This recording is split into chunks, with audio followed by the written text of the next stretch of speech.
आज आपण करतोय भोपळ्याची भाजी. याच्यासाठी लागणारं साहित्य: शेंगदाणे, आलं, हिरवी मिरची, लसूण, कोथिंबीर आणि कांदा, भाजलेला कांदा आणि हे खोबऱ्याचे काप. पहिल्यांदा काय करायचं, तेल घ्यायचं थोडंसं. या तेलामध्ये एक खोबरं, आलं, हिरवी मिरची आणि लसूण परतून घ्यायचं.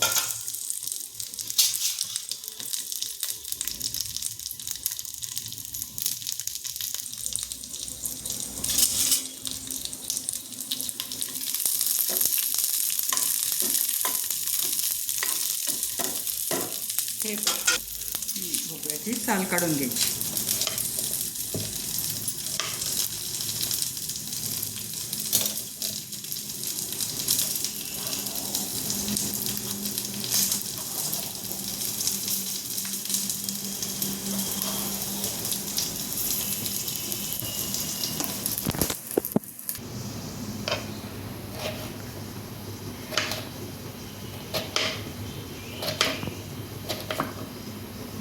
मीडियम साईजच्या फोडी करायच्या, जास्त बारीक नाही, जास्त मोठ्या नाही.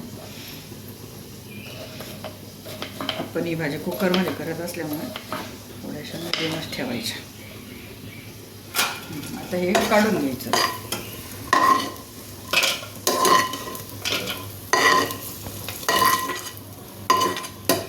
आणि हे शेंगदाणे चांगले खरपूस भाजून घ्यायचे.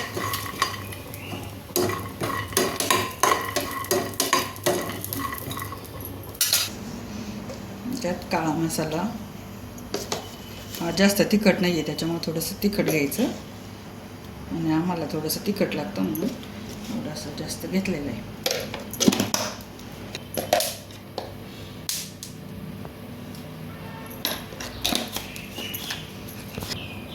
आणि हे जाड मीठ, आम्ही जाड मीठच वापरतो रस्सा भाजीला.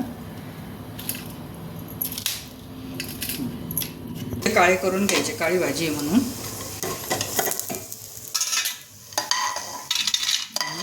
काढून घ्यायचे.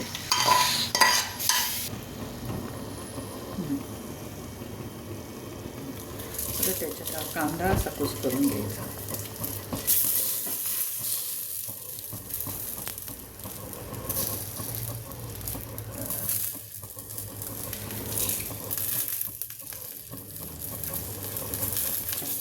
मसाला, मीठ,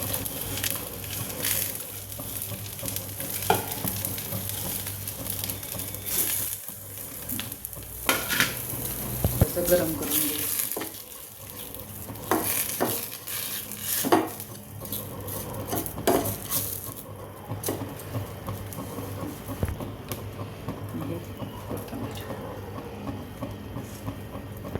हे पाणी गरम करून घ्यायचं. परत तेल टाकायचं. 2 चमचे तेल टाकलं.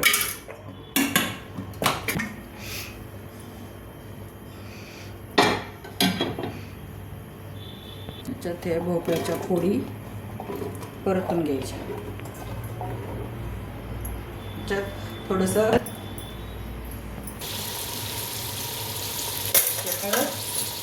हिंग टाकून थोडंसं परतून घ्यायचं चांगलं आणि मसाला मिक्सर करून टाकायचा. एक खोबरं, लसूण,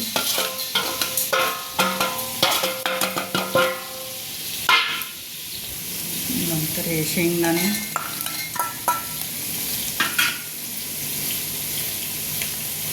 हे कांदा, खोबरं, मसाला.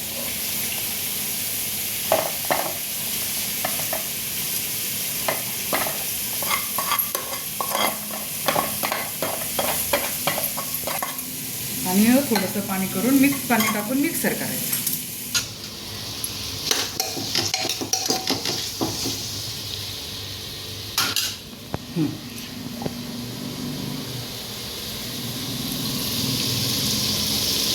आता हे भोपळ्याचे काप चांगले परतले ना, त्याच्यात हा काळा मसाला टाकून घ्यायचा. आता ही आपल्याला भाकरीबरोबर खायची भाजी म्हणून थोडासा रस्सा जास्त करणार आहे. मी ज्याच्या ह्याच्यानुसार कमी जास्त करू शकतो.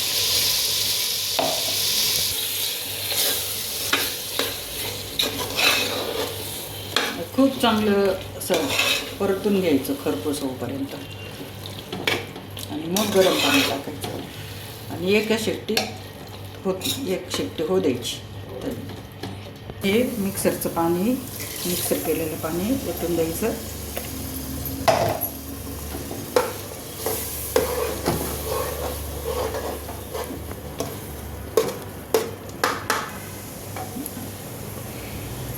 हे गरम पाणी